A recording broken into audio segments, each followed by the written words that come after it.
Hi guys and welcome on GSM-ABC YouTube channel. In this video I will show you how to cut off very easy the microphone on Samsung phones.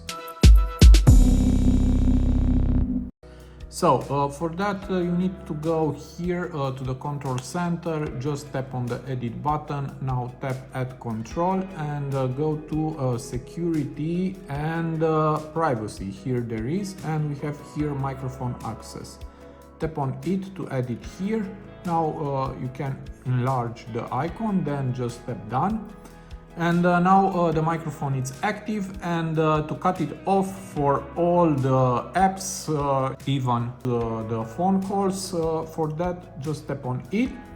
And let's read, all apps will be blocked from using the microphone. Apps will still work, but they won't be able to access any sounds from the microphone. Okay, now just tap block, and that's all.